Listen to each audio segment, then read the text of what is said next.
فیصل صاحب آپ سے شروع کرتے ہیں. آج کل آپ کے بڑے خوفناک قسم کے انٹرویوز چل رہے ہیں ہر جگہ, اور لگتا یہ ہے کہ آپ نے ابھی تک جو جتنی بری خبریں آپ نے سنائی ہیں وہ ساری ٹھیک ثابت ہوئی ہیں. اب ہم دیکھنا چاہ رہے ہیں کہ کیا اب کانفنٹریشن بالکل پوائنٹ آف نو ریٹرن پہ سب کی چلی گئی ہے؟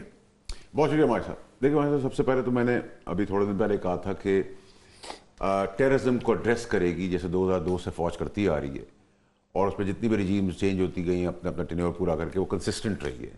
اور یہ ٹیررزم 9 مئی سے بھی جڑا ہے, جس میں ریاستی ٹیررزم ہو, ریاست خلاف ہو, دہشت گردی اندر ہو, سیاسی ہو, ڈیجیٹل ہو, اس کو ایڈریس کریں گے. وہ کلیئرٹی میرے خیال سے مزید آ جا گئی ہے. دوسرا میں کہا تھا خان صاحب مجھے نظر آتے نہیں ہیں باہر آتے ہوئے. پھر تیسرا میں نے کہا تھا کہ بہت زیادہ مایوسی ہوگی ریزرو سیٹس کے اوپر. اب آ جائیں ہم ریزرو سیٹس کے اوپر. ریزرو سیٹ میں آئین بڑا کلیئرلی کہہ رہا ہے لکھ کے کہ 3 دن سے زیادہ نہیں ہے, آپ فلور کراس نہیں کر سکتے. تشریح یہ ہے کہ آپ 15 دن کا ٹائم لے لیں اور فلور کراس کر لیں. وہ تو اب سپریم کورٹ نے دے دی. نہیں سر, 3 کے بجائے 15 دن دے دیے. میری اس میں عرض سن لیں. اس میں یہ ایک تو یہ کوئی آئین میں کہیں نہیں لکھا ہوا. ہمارا پریسیڈنٹ ہے کہ امینڈ ہم کریں گے, یہ آئین نے لکھا ہے, امینڈ پارلیمنٹ کرے گی. ری رائٹ یا کوئی بھی چیز کانسٹیٹیوشن اندر پارلیمنٹ کرے گی. آئین میں کہیں نہیں لکھا ہوا کہ اس کی تشریح سپریم کورٹ کرے گی. پریسیڈنٹ سیٹ ہے کہ سپریم کورٹ یوزلی نہیں, تشریح تو سپریم کورٹ نہیں کرنی ہے. آئین میں نہیں کہیں لکھا ہوا. میں نے تھوڑا بہت پڑھ لیا. مجھے امریکن چیف جسٹس وارن کا ایک سٹیٹمنٹ یاد ہے. انہوں نے ایک دفعہ کہا, کوئی بات ہوئی کانسٹیٹیوشن پہ, انہوں نے کہا we are bound by the constitution but we interpret what the constitution is. But آئین میں کہیں لکھا ہوا نہیں سر. سپریم کورٹ ہم کہہ رہے ہیں نا کہ پریسیڈنٹ ہے تو ڈیفائن وہ کر دیں.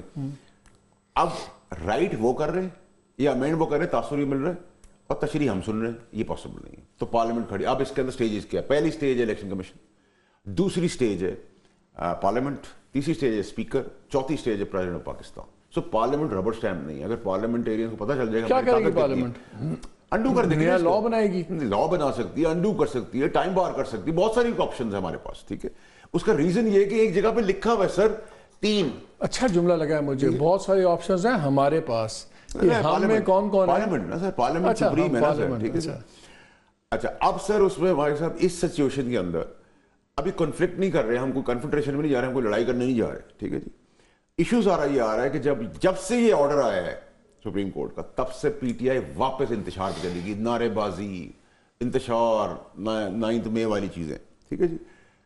ان کے اوپر کچھ نہیں ہوتا, نہ کنٹیمپٹ ہوتا ہے, نہ ان کا کیس ہوتا ہے, نہ کچھ ہوتا ہے. یہ ججوں کا نام. مریم نواز پہ بھی تو کچھ نہیں ہوا. انہوں نے جو کہہ دیا, آپ کو بھی بلا لیا تھا, بسوا کمار, آپ دونوں, پھر وہ کہیں گے کہ جی پنجاب کے ڈومیسائل کو ہاتھ نہیں ڈالتا, تو مریم نواز کو پھر کیوں نہیں بلایا جی ججز نے؟ دیکھیں وہ تو ضمیر بکنے کی بات ہوئی. تو اب یہ سوالات کے تحت پھر کنفیوژن کر دیا گورنمنٹ نے اپنی نااہلی, اپنی ان فائٹ کو, جو ان کے اندر اقتدار کی جنگ چلی ہوئی فیملی کے اندر, اس کو لاگے کہہ دیا کہ جی کانسٹیٹیوشن بریک ڈاؤن ہو رہا ہے, میلٹ ڈاؤن ہو رہا ہے. کانسٹیٹیوشن میلٹ ڈاؤن تو کہیں سے نہیں ہو رہا. کانسٹیٹیوشن ایک چیز کی وہ اس کو ڈیفائن کیا ہے, ہم اس کو اپنے طریقے سے دیکھ لیں گے. اب آپ کو نظر کیا آ رہا ہے؟ دیکھیں سر ویسے کوئی اپنی جگہ سے نہیں ہل رہا. دیکھیں میرے نہ انسٹیٹیوشن پیچھے جا رہا ہے, نہ سپریم کورٹ پیچھے جا رہی ہے. گورنمنٹ جو ہے وہ شاید انسٹیٹیوشن کو آگے لگا کے پیچھے کھڑی, بیکاز ان میں اپنی پولیٹیکل طاقت ہے یہی دے رہی ہے. لیکن میں آپ کو بتاؤں کہ دیکھیں ابھی تو نہ کوئی ٹیکنوکریٹ کی کہانی ہے, نہ کوئی ایمرجنسی کی کہانی ہے, نہ کوئی ایسی کیوس ہے. ابھی تو بڑے سے سیدھا سا ہے کہ اس کے آگے پارلیمنٹ جس کا کام ہے وہ اس کو دیکھے گی اور اس کو انڈو کر دے گی. ٹھیک ہے جی. اب انڈو کو وہ پھر پارلیمنٹ کے اس کو اسٹرائک ڈاؤن کر دیں گے. نہیں سر دیکھیں, اگر آپ کنفنٹریشن میں جانا تو پھر یہی چلتا رہے گا, ایگوز کی فائٹ چلتی رہے گی. پھر میدان میں اور رنگ کے اندر پھر جو تکڑا ہوگا دوسرے کو لٹا دے گا.